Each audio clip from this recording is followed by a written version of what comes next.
Hello friends, Vardhan academy में आप सभी का स्वागत है। दोस्तों, आज की इस वीडियो में हम लोग अनुपात एवं समानुपात का अंतिम पार्ट पढ़ेंगे। मतलब इसके ऊपर सिर्फ दो वीडियो मैंने बनाई है। एक वीडियो मैं पहले ही बना चुका हूं और अनुपात एवं समानुपात की ये दूसरी वीडियो आज की है। और इसमें काफ़ी अच्छे क्वेश्चंस आज की वीडियो में हम लोग पढ़ेंगे। ठीक है, जैसे कि यहाँ पे देखिए, एक्स वाई की वैल्यू दी हो, वाई जेड की वैल्यू दी गई हो, तो एक्स वाई जेड कैसे निकालते हैं। बहुत ही सरल तरीका है, बहुत ईजी है, इसको आप लोग आसानी से सीख सकते हैं। ए और बी का अनुपात दिया गया हो, बी सी का दिया गया हो, सी और डी का अनुपात दिया गया हो, तो ए बी सी डी का अनुपात कैसे निकालें जल्दी से जल्दी। फिर है, यदि x बराबर 1/3 y और y बराबर 1/2 z, तो एक्स वाई जेड का मान ज्ञात कीजिए। ठीक है, यहाँ पे देखिए, सोनी और मोनी और टोनी को 2400 रुपए 2:3:5 के अनुपात में बांटे गए हैं। सबसे अधिक धन किसको मिला है। ठीक है, इस तरीके से यहाँ पे प्रश्न है इसमें। ठीक है, फिर है, एक थैली में 1 रुपए 50 पैसे तथा 25 पैसे के सिक्कों की संख्या क्रमशः 1:4:4 के अनुपात में है, तो 25 पैसे के सिक्कों की संख्या ज्ञात कीजिए यदि उनका कुल मूल्य 200 रुपए हो। ठीक, ये इस टाइप के क्वेश्चन है।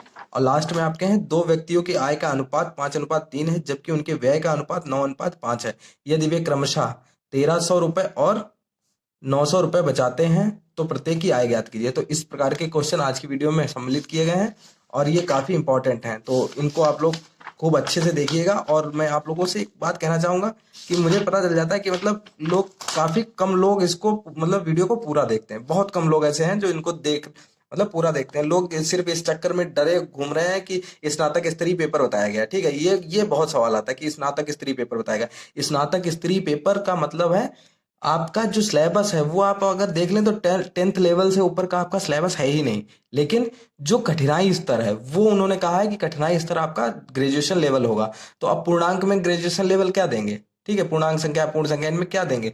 लेकिन वो इस तरीके से पेपर सेट करेंगे कि जो आपका कठिनाई स्तर हो वो आपका ग्रेजुएशन लेवल हो। आपका जो 50 नंबर का है उसमें जो अनिवार्य है उसमें टफ कर सकते हैं, जीएस बहुत टफ पूछ सकते हैं। ठीक है, आपका साइंस है उसमें भी काफी चीजें टफ पूछी जा सकती हैं, खूब बहुत ही टफ टफ चीजें पूछी जा सकती है। लेकिन मैथ्स का जो सिलेबस है वो काफी इजी है एक तरीके से।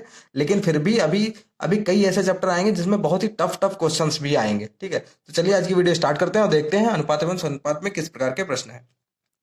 तो देखिए, यहाँ पे दिया गया है, पहले प्रमुख सूत्रों को देख लीजिए। सूत्र समझ गए, फॉर्मूले समझ गए, तो आप आराम से लगा देंगे। एक्स अनुपात वाई अगर दिया गया, ठीक, एक्स अनुपात वाई बराबर ए अनुपात बी दिया गया। जैसे यहाँ पर कोई अनुपात दे दिया जाएगा, यहाँ पे ए और बी मान लिया गया। और वाई अनुपात जेड बराबर एम अनुपात एन दिया गया। ठीक है, तो एक्स वाई जेड बराबर होगा एम ए अनुपात एम बी अनुपात एन बी। ठीक, एक्स वाई जेड की वैल्यू कैसे निकालेंगे, एम ए अनुपात एम बी अनुपात एन बी, इसको आप लोग लिख लीजिए। और दूसरा है, पी अनुपात क्यू अनुपात आर बराबर ए अनुपात बी अनुपात सी दिया हो। ठीक है, और आर अनुपात यस दिया गया हो। ठीक है, ये दोनों दिएगा, तो पी अनुपात आर अनुपात पी क्यू आर एस का अनुपात जो है वो कैसे निकालेंगे, एम ए अनुपात एम बी अनुपात एम सी अनुपात एन सी। ठीक, अब देखिए, इसको जब लगाएंगे तो आप लोग आसानी से समझ सकते हैं प्रश्न। ठीक है, यहाँ पे देखिए लिखा है, एक्स अनुपात वाई बराबर 2:3। ठीक, और वाई अनुपात जेड बराबर 2:1, ये वाला आपका फॉर्मूला लगेगा। ठीक है, एक्स और अनुपात वाई की वैल्यू यहाँ पे ए बराबर आपका 2 दिया गया है।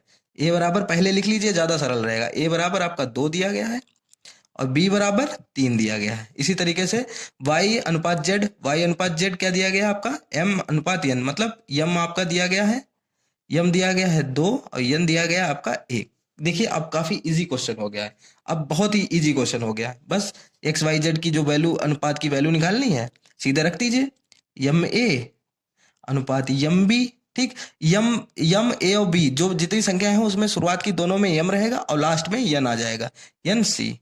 ठीक है, ऐसे होगा। ठीक, जब ये एन बी होगा, सॉरी एन बी होगा लास्ट में, जो फॉर्मूला है इसमें देखिए एन बी है लास्ट में।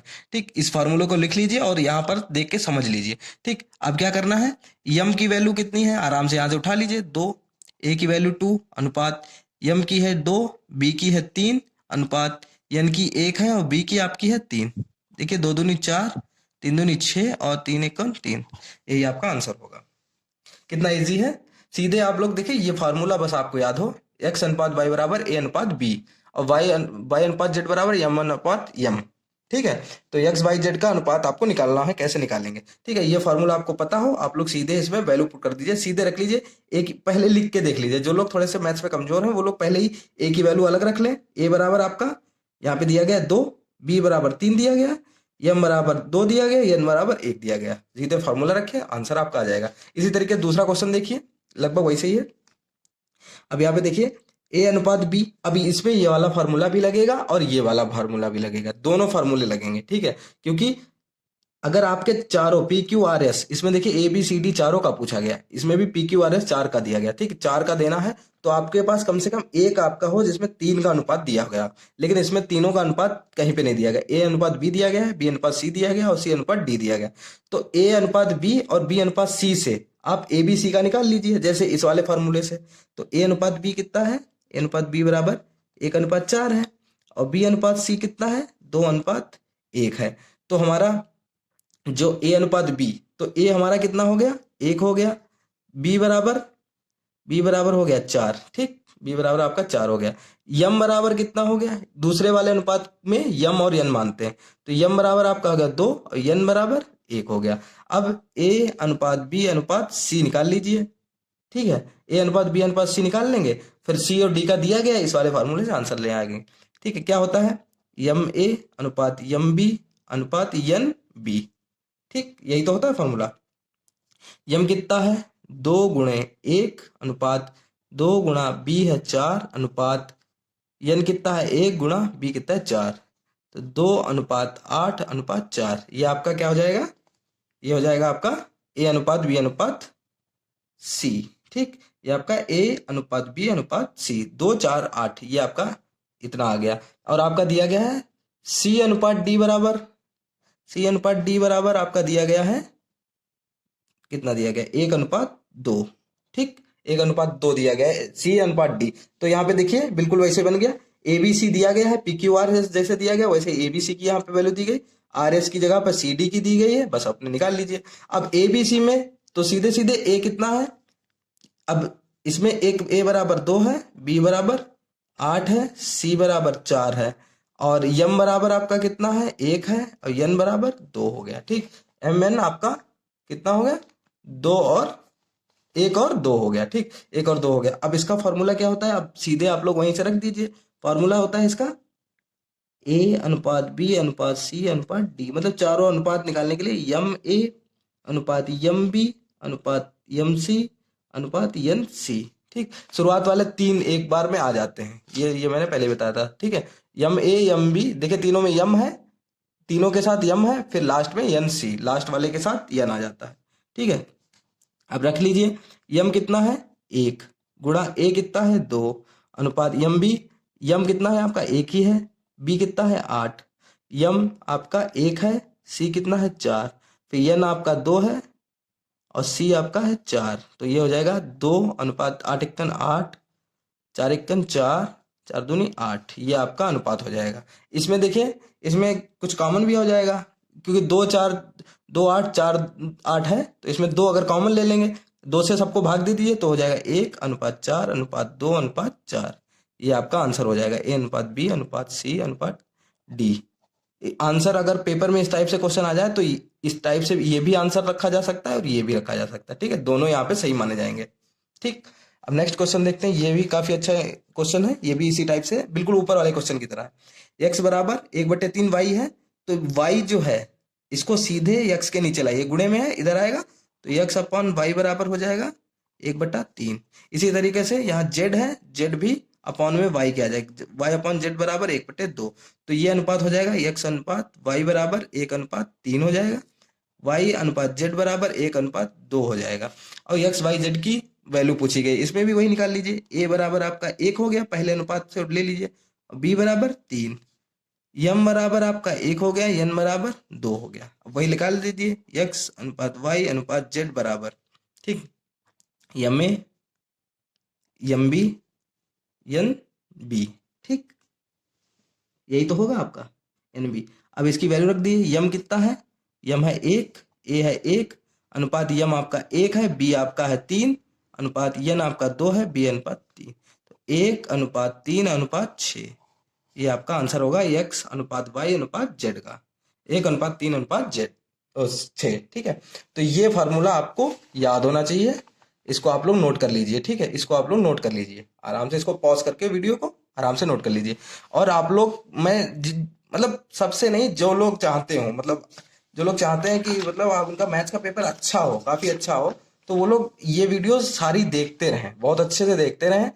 और क्योंकि जब पेपर सामने आएगा तब काफी चीजें फिर लगेगा कि क्यों छोड़ दिया था। ठीक है, तो वही चीजें हैं। अब ये देखिए, ये क्वेश्चन है, ऐसा क्वेश्चन मैंने पिछली वीडियो में भी एक बताया था। सोनी, मोनी और टोनी को 2400 रुपए 2:3:5 के अनुपात में बांटे गए, सबसे अधिक धन किसको मिला? अब सबसे अधिक धन किसको मिला, ये तो यहाँ पे कन्फर्म है कि सोनी का 2 होगा, मोनी का 3 होगा, अनुपात से ही पता चल जाएगा। टोनी को 5, तो टोनी को सबसे ज्यादा मिला, ये तो कन्फर्म है। लेकिन कितना मिला ये निकालना है यहाँ पर। ठीक है, कैसे निकालेंगे? देखिए, पहले मान लीजिए मोनी का कितना है। देखिए, इसमें जब भी ऐसे अनुपात दिया गया हो और पूरा योग दिया होगा, तो पहले तो अनुपात कितना, अनुपाती योग कितना है इनका, पहले ये निकाल लीजिए। अनुपाती योग बराबर 2:3:5। कल ही मैंने बताया था कि जब भी ऐसे अनुपात दिया गया हो और टोटल योग भी दिया गया हो, भाई सोनी, मोनी और टोनी को इतने रुपए अनुपात में बांटे गए, मतलब इतने टोटल रुपए हैं। ठीक, तो अनुपाती योग आपका हो गया 10 हो गया। ठीक है, और कुल योग आपका है 2400 रुपए। ठीक, तो अब निकाल लीजिए सीधे, टोनी को सबसे ज्यादा मिले होंगे क्योंकि उनका अनुपात है सबसे ज्यादा 5। ठीक है, तो जब टोनी टोनी टोनी को मिले कुल रुपए, टोनी को मिले, सीधे यही लिखे दे रहे हैं, ज्यादा नहीं लिखेंगे, टोनी को मिले रुपए बराबर। ठीक, हमने क्या बोला था, जब भी ऐसा हो तो क्या करते हैं, 5, जो उनका अनुपात होता है, टोनी का अनुपात है 5। ठीक, 5 रखिए, टोनी का अनुपात है 5, और बटे में आपका अनुपाती योग कितना है, 10, गुणे में आपका जो टोटल होता है उसको रख देते हैं 2400। ठीक, 0 0 यहाँ पे कट जाएगा। ठीक है, अब इसको जब गुणा करेंगे तो आपका आंसर आ जाएगा 120, और 0 एक और है तो 1200 रुपए। ठीक, तो टोनी को रुपए कितने मिले, 1200। इस अनुपाती योग पर एक मैं पिछले वीडियो में भी बता चुका हूँ। जब भी अनुपात दिए गए हों और टोटल योग दिया गया हो तो सीधे आंसर निकाला जा सकता है। अगर मान लो सोनी का पूछा जाता तो यहाँ पर 2 रख दिया जाता, 2/10 गुणे 2400। ठीक है, और मोनी का निकाला जाता तो 3 मोनी का है अनुपात, तो 3/10 गुणे 2400। ठीक है, इस तरीके से निकाल लेते हैं।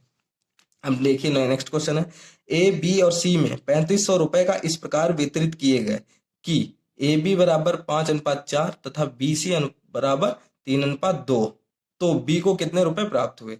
अब इसमें क्या करना है, पहले इनको, जैसे देखिए यहाँ पे तीन तीन आपको दिए गए, ए बी और सी तीनों दिए गए हैं, इसलिए सीधे लगा दिया।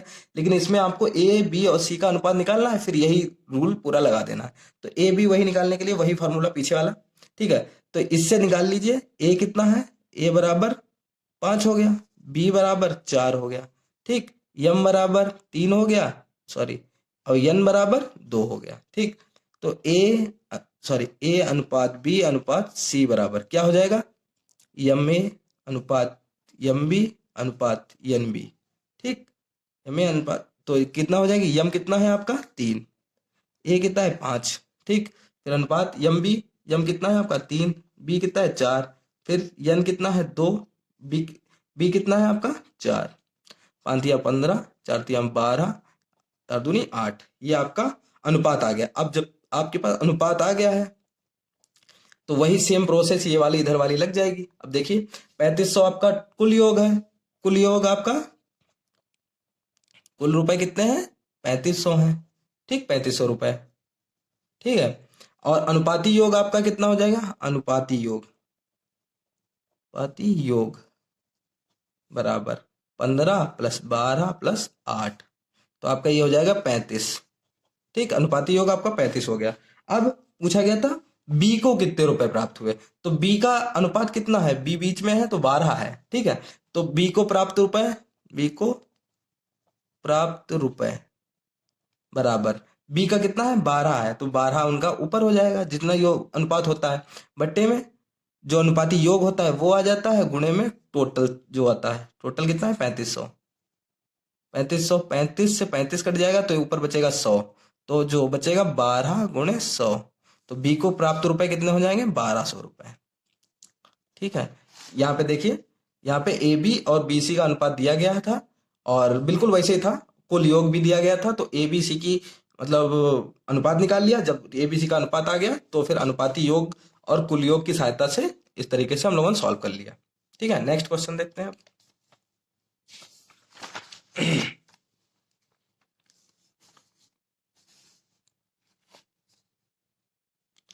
अब यहाँ पे देखिए, पहला क्वेश्चन देखिए, एक थैली में, काफी सिक्कों पे आधारित प्रश्न है, काफी इंपॉर्टेंट है और काफी अच्छे क्वेश्चन है।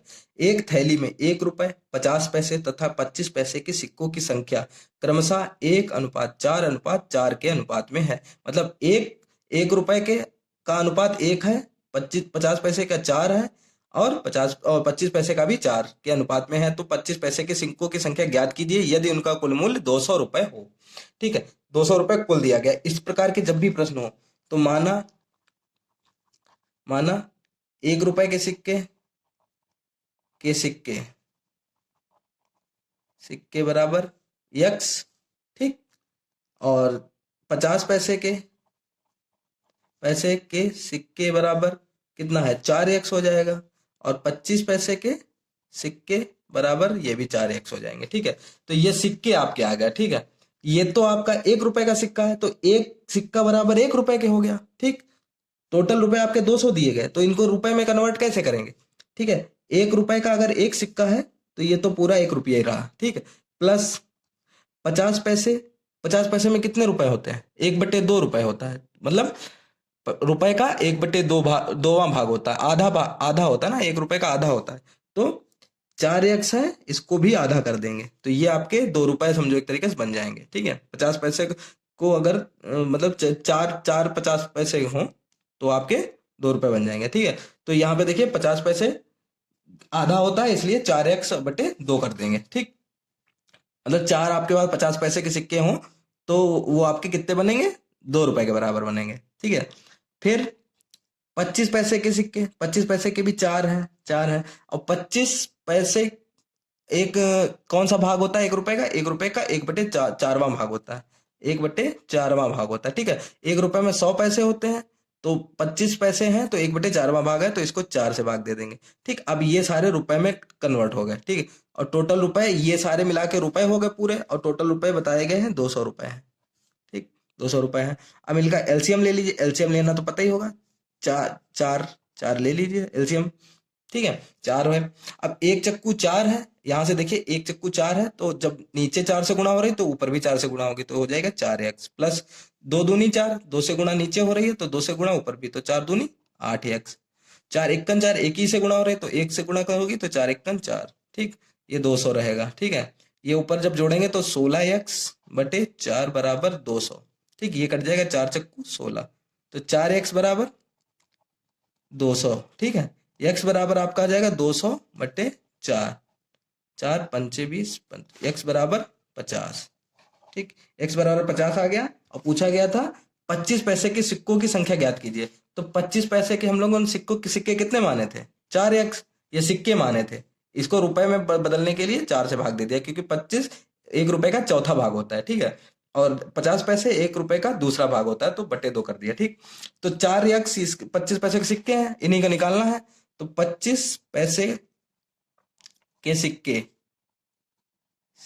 बराबर 4x, तो 4 × x बना 500, सॉरी 50, 5×5 = 200 सिक्के। ठीक है, 200 सिक्के होंगे किसके? 25 पैसे के। इसी तरीके से आपको अगर 1 रुपए के निकालने हो तो सीधे आपके 1 रुपए के तो 50 ही हो जाएंगे, क्योंकि x बराबर 50 आया है। ठीक है, और अगर 50 पैसे के निकालने हो तो इसको भी 4 से करेंगे, तो आपके 50 पैसे के भी 200 ही सिक्के होंगे। ठीक है, नेक्स्ट क्वेश्चन है, ये भी क्वेश्चन लगभग इसी तरीके से है लेकिन काफी इंपॉर्टेंट है। ठीक, ये भी काफी अच्छा क्वेश्चन है, इसको भी देख लेते हैं। इसमें लिखा है एक संदूक में 1 रुपए 50 पैसे और 25 पैसे के सिक्के 2:3:4 के अनुपात में है। यदि कुल सिक्कों का मूल्य 180 रुपए है तो किस प्रकार के सिक्कों की संख्या सबसे अधिक है और कितनी? तो एक चीज बताए, अनुपात आप देख रहे हो 2:3:4, तो 4 वाला अनुपात सबसे बड़ा है।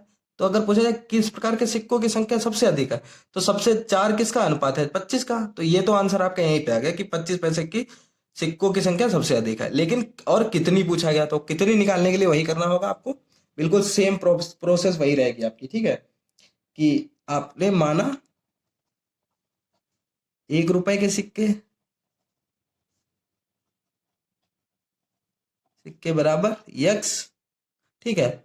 50 पैसे के सिक्के बराबर कितने हैं, नहीं 1 रुपए के सिक्के, इनका अनुपात कितना है, 2 है, तो 2 एक्स, ठीक है, 2 एक्स हो जाएगा, ठीक, 2 एक्स हो जाएगा। 50 पैसे का कितना है, 3, तो 3 एक्स हो जाएगा। और 25 पैसे के, इसका हो जाएगा 4 एक्स, ठीक। और कुल 180 रुपए दिया गया, तो इनको रुपए में कन्वर्ट करिए, ठीक। 2 रुपए, ये तो रुपए में ही है, यक्स तो रुपए में ही है, दो मतलब 1 रुपए रुपया है, तो ये तो ऐसे ही रहेगा। प्लस ये 3 एक्स है, ये 50 पैसे का है। 50 पैसे एक एक रुपए का कौन सा भाग होता है, 1/2वां भाग, तो 1/2 हो जाएगा। प्लस 25, 25 1/4 4वां भाग होता है, 4 एक्स/4 बराबर 180, ठीक। 180 रख दीजिए, पूरे रुपए ये निकल आए। एलसीएम ले लीजिए, फिर से 4 ही आएगा। 1 चक्कू 4, तो 4 दूनी 8, 4 से गुणा नीचे हो रही, 1 चक्कू 4 तो ऊपर भी हो जाएगी। 2 चक्कू 2 दूनी 4, तो ऊपर भी 2 से करिए, दो दो तियां 6 एक्स, प्लस 4 1 4, तो ऊपर भी 4 एक्स बराबर 180, ठीक है। अब ये इसका सबको जोड़ देते हैं, 6 4 10 और 18 एक्स, 18 एक्स और 4 ये भाग में है, उधर जाएगा तो गुणे में हो जाएगा, 180 × 4। यक्स 18 एक्स है, तो यक्स ऐसे रहेगा, ये गुणे में है, इधर जाएगा तो भाग में आ जाएगा। 18 18 दहामन 180, तो यक्स बराबर आपका आ जाएगा 40, ठीक है। और पूछा गया था कि किस प्रकार के सिक्कों की संख्या सबसे अधिक है, सबसे अधिक किस प्रकार के सिक्कों की संख्या सबसे अधिक है और कितनी, तो अनुपात से ही पता चल रहा है कि सबसे ज्यादा है 25 पैसे के सिक्कों की संख्या। तो 25 पैसे के सिक्के हैं कितने, 25 पैसे के कुल सिक्के, कुल सिक्के बराबर कितने माने थे, 4 एक्स, तो 4 × 40 मतलब 160 सिक्के हो जाएंगे, ठीक है। ये आपको क्लियर हो गया, ठीक है। अब आप लोग इसको कमेंट में जरूर बताइएगा कि आपको क्लियर हो गया कि नहीं, जैसा भी हो, मैंने मेरे हिसाब से मैंने काफी अच्छे से यहाँ पे बताया है, और जैसा भी आप लोग को हो वैसा आप लोग बताइए कि कैसा आपको समझ में आया कि नहीं आया, ठीक है। अब लास्ट टाइप, मतलब अनुपात समानुपात के सबसे अच्छे क्वेश्चंस मुझे यही लगते हैं, इस टाइप के क्वेश्चंस आ सकते हैं। अब जैसे स्नातक लेवल कह दिया जाता तो ये लेंदी क्वेश्चन है, अगर जिसको नहीं आते होंगे वो लोग इनको नहीं लगा सकते हैं, ठीक है, नहीं लगा सकते हैं, जिनको नहीं आता होगा इसका रूल, ठीक। अब देखिए, दो व्यक्तियों की आय का अनुपात 5:3 है, जबकि उनके व्यय का अनुपात 9:5 है। यदि वे क्रमशः 1300 रुपए और 900 रुपए बचाते हो, तो प्रत्येक की आय ज्ञात कीजिए, ठीक है। तो देखिए, दो व्यक्तियों का आय का अनुपात 5:3 है, तो माना माना पहले व्यक्ति की आय कितना है, इनका अनुपात 5 है, तो 5 एक्स मान लीजिए, ठीक, पहले व्यक्ति की आय। और दूसरे व्यक्ति की आय वही मान लीजिए, दूसरे व्यक्ति की आय बराबर हो गई 3 एक्स, ठीक। फिर इसमें दिया गया है, यदि वे क्रमशः सॉरी उनके व्यय का अनुपात भी दिया गया है, तो माना वही पहले व्यक्ति का व्यय बराबर वाई, ठीक, कितना 9 वाई, 9 वाई, ठीक, 9 वाई हो गया। और दूसरे व्यक्ति का व्यय कितना हो गया, 5 वाई, ठीक।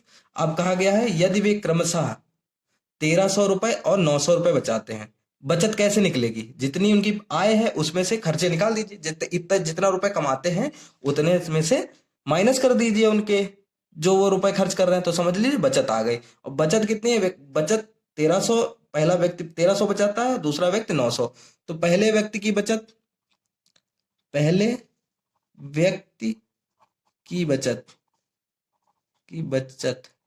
ठीक, 1300 बताई गई, लेकिन इस हिसाब से कैसे कितनी होगी, तो 5 एक्स उनकी आय है, ठीक, इसमें से माइनस कर दीजिए कितना, 9 वाई, क्योंकि 9 वाई उनकी खर्च है, और 5 वाई 5 एक्स उनका क्या है, उनकी मतलब आय है, ठीक है। तो 5 एक्स - 9 वाई, और इनकी बचत दी भी गई है 1300, ये समीकरण 1 हो गया, ठीक है। अब दूसरे व्यक्ति की बचत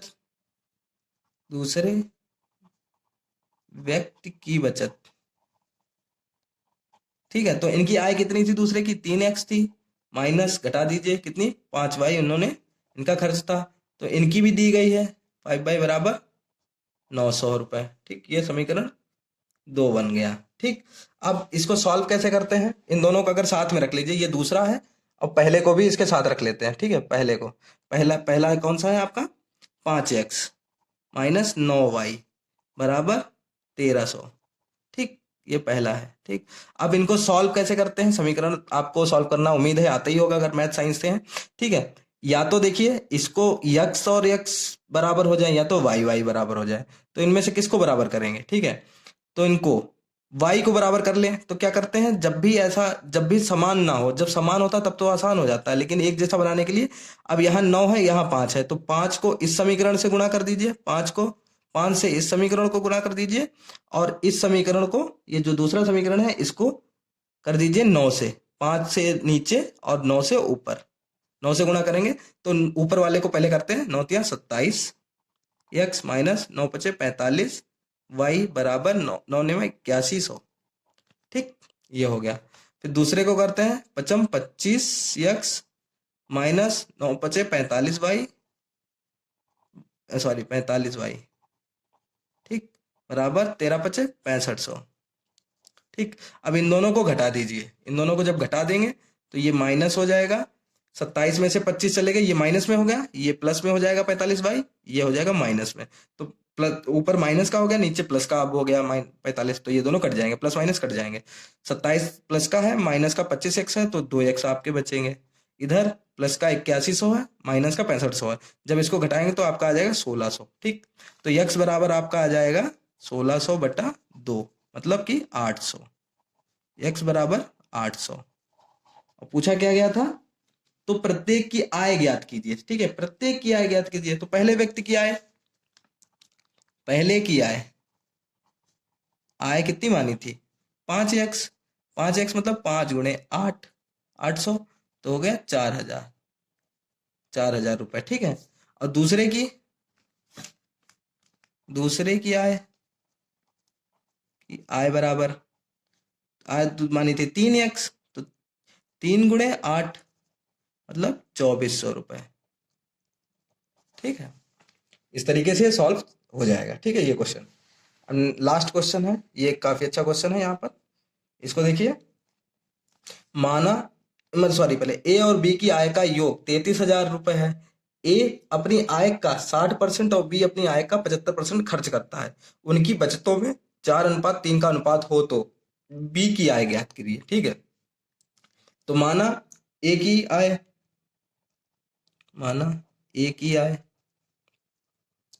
आय बराबर यक्स, कोई आय का अनुपात दिया नहीं गया है, सिर्फ बचत का दिया गया, तो आय यक्स मान ली ए की और बी की वाई मान ली। ठीक है, फिर बोला गया है ए अपनी आय का 60 और ए और बी की आय का योग 33,000 रुपए है, तो योग यक्स प्लस वाई बराबर 33,000 रुपए आएगा। ठीक, अब 33,000 रुपए है, तो यहां से आप लोग वाई की वैल्यू निकाल लीजिए, पहले ही काम आएगी आके, 33,000 माइनस यक्स, यक्स उधर जाएगा, प्लस में है माइनस में चला जाएगा, इस समीकरण 1 हो गया। ठीक है, अभी वाई की वैल्यू जब जरूरत पड़ेगी तो आगे ये काम आएगी। ठीक है, ये हो गया। फिर बोला गया है ए अपनी आय का 60% और बी अपनी आय का 75% खर्च करता है। अब ये समझो, ए की आय क्या है, यक्स, तो यक्स का 60% तो वो खर्च कर देता है, कितना बचता होगा, अगर किसी चीज, कोई भी चीज 100% होती है, ठीक है, उसमें से उसने 60% खर्च कर दी, तो कितना बचा, 40% बच गया, तो उसकी बचत कितनी है, 40%। तो एक ही बचत कितनी हुई, 60% उसने खर्च कर दिया तो 40% बची। ठीक, एक ही बचत क्या है, यक्स उसकी टोटल आय है, तो यक्स का 40%, ये हो गया उसकी एक्स की बचत, ए की बचत। और बी की बचत, ये चीज समझनी जरूरी है कि, और की आय का, बी अपनी आय का कितना 75% खर्च कर देता है। जब 75% बी खर्च कर देता है तो 100 में से 75 घटा दीजिए, ठीक, 25% वो बचाता है, तो वाई का 25%, ये इनकी बचत है। और इनकी बचतों में अनुपात दिया गया है, इन दोनों की बचतों में अनुपात भी दिया गया। ठीक है, इन दोनों की बचत में अनुपात दिया गया है तो इनकी बचतों का अनुपात कितना है? 4:3 है। 4:3 दिया गया, 4:3। तो इनकी बचत का अनुपात, तो देखिए ए की बचत क्या है? यक्स का 40%, ठीक। और अनुपात बी की, इन दोनों की का 25% बराबर कितना दिया गया है? 4:3। 4:3। अब इसको ऐसे लिख सकते हो, ठीक है। यक्स का की जगह मल्टीप्लाई 40 और परसेंटेज हटाने के लिए 1/100 से गुणा, ठीक है। और ये जो अनुपात है इसको हटाने के लिए बटे में लिख दीजिए, ठीक। वाई का की जगह मल्टीप्लाई 25 और 1/100 बराबर 4:3, ठीक। 1/100, 1/100 तो कट ही जाएगा पूरा पूरा। अब इसको काट लीजिए, कितना? 5 से काटिए, 5 अट्ठे 40, 55 25। तो इधर कितना बचेगा? ऊपर बचेगा 8x बटे में 5y बराबर 4/3। अब ये देखिए 8 ऊपर है गुणे में, तो ये नीचे 3 के साथ गुणा में आ जाएगा, और 5 नीचे है तो ये ऊपर चला जाएगा। तो x अपॉन वाई बराबर कितना आ जाएगा? 4/3। 5 ऊपर चला जाएगा गुणे में, और 8 नीचे आ जाएगा। तो 4 दूनी 8, तो आ जाएगा 5/3 दूनी 6। तो x अपॉन वाई कितना आ गया? x अपॉन वाई कितना आ गया? x अपॉन वाई बराबर 5:6, ठीक। अब देखिए y की वैल्यू कितनी थी, ठीक है। x और y की वैल्यू यहाँ पर इतनी आ गई है, ठीक। x और y की वैल्यू, ठीक है। तो x की वैल्यू कितनी थी यहाँ पर? y की वैल्यू यहाँ पे कितनी थी? 33,000 माइनस x, 33,000 माइनस x, ठीक है। 33,000 माइनस x थी, इसको यहाँ पे रख दीजिए। तो x अपॉन x की वैल्यू कितनी है? 33,000 माइनस x बटे में, सॉरी, किसकी? x की वैल्यू रख रहे हैं कि y की वैल्यू रख रहे हैं? यहाँ पर y की वैल्यू रख रहे हैं, ठीक। y की वैल्यू रख रहे हैं 33,000 माइनस x। तो x तो ऐसे ही रहेगा, सॉरी, 33,000 ऐसे ही रहेगा, सॉरी, x तो ऐसे ही रहेगा, ठीक है। x ऐसे ही रहेगा। y की वैल्यू है 33,000 माइनस x बराबर 5/6, ठीक। अब जब इनकी गुणा करेंगे तो 6 की गुणा x के साथ हो जाएगी 6x, और 33,000 की 5 के साथ होगी। तो 33 के 5 के साथ गुणा कितने? 5 या 15 हासिल 1, 5 या 15 1 16, ठीक। 3 0 ये बढ़ जाएंगे, और फिर माइनस का 5x, ठीक। ये 5x इधर चला आएगा, तो माइनस का 5x है, ये हो जाएगा 6x प्लस 5x बराबर 1,65,000, ठीक। तो ये हो जाएगा 11x बराबर 1,65,000, ठीक। x बराबर 1,65,000 बटे में 11, 11 से भाग देंगे तो कितना बचेगा? 11 एक बार जाएगा, फिर 5 बचेगा इधर है, 11 5 55, और फिर 3 0, ठीक। तो x बराबर आपका आ जाएगा 15,000, ठीक। x की वैल्यू आ गई 15,000, x की वैल्यू यहाँ पे 15,000 आ गई। और यहाँ पर पूछा किसकी वैल्यू गई थी? b की आय बताइए। तो b की y थी, b की आय क्या है? y, ठीक।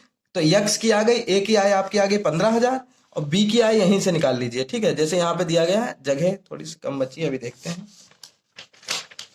इसमें देख लीजिए, यहाँ पे देख लीजिए, ये पेपर है, इस पे देख लीजिए, ठीक है। x की आपकी आयु आ गई है, आय आ गई है 15,000, ठीक। 15,000 रुपए, ठीक है। काफी चीजें मैनेज करनी पड़ती, फिर भी कुछ चीजें रह जाती, ठीक। तो y की कितनी निकलेगी? y बराबर क्या था? 33,000 माइनस x, 33,000 माइनस 15,000। कुछ भी कम गड़बड़ हो जाता तो मैं डिस्टर्ब हो जाता हूँ थोड़ा सा, ठीक है। तो y की वैल्यू आपकी पूछी गई थी, वो आपकी आ गई 18,000 रुपए, ठीक है। कैसे निकाला था? a और b की आय का योग 33,000 रुपए है। ए अपनी आय का 60% और बी अपनी आय का 75% खर्च करता है। उनकी बचतों में 4:3 का अनुपात हो तो बी की आय बताइए। तो माना ए की आय x और बी की आय y मान ली थी, y मान ली थी। तो ए और बी की जो दोनों का योग था 33,000 था। तो y की वैल्यू आप यहाँ से y या x किसी एक की निकाल लीजिए। मुझे x की निकालनी थी तो y की सीधे आ जाती है, ठीक है। तो y बराबर 33,000 माइनस x यहाँ पे हो जाएगा, ठीक। ए की बचत, अब देखिए जब उसने 60% खर्च कर दिया ए ने, तो उसकी बचत कितनी? 40% होगी। और बी ने 75% खर्च कर दिया, तो उसकी बचत 25% होगी, ठीक है, 25% बचेगी। और उनकी बचत का अनुपात दिया गया था, तो x का 40% अनुपात y का 25% का अनुपात 4:3 दिया गया था। इनको जब सॉल्व करेंगे तो x बराबर आपका 15,000 आ जाएगा, ठीक, x बराबर 15,000 आ जाएगा। और मुझे y मतलब दूसरे की वैल्यू निकालनी थी, ठीक है, दूसरे की वैल्यू निकालनी थी, तो x बराबर 15,000 है, y की वैल्यू 33,000 माइनस x थी, तो 33,000 में से 15,000 घटा दिया, आपके 18,000 रुपए यहाँ पर आ गए, y की आ गई, ठीक है। तो ये यहाँ पर पूरा कंप्लीट हो गया है आपका अनुपात एवं समानुपात का चैप्टर जो पूरा है, ये आपका कंप्लीट हो गया है, और काफी अच्छे क्वेश्चन थे। उम्मीद है आप लोग इसको थोड़ा सा कॉपी और पेन लेके बैठा करिए, तो आप लोग इसको अच्छे से समझ सकते हैं, क्योंकि जब तक चीजों को थोड़ा समझेंगे नहीं तो सब ऐसे ही लगता है, ठीक है। तो दोस्तों आज की वीडियो में सिर्फ इतना ही, मिलते हैं अपनी नेक्स्ट वीडियो में, तब तक के लिए नमस्कार।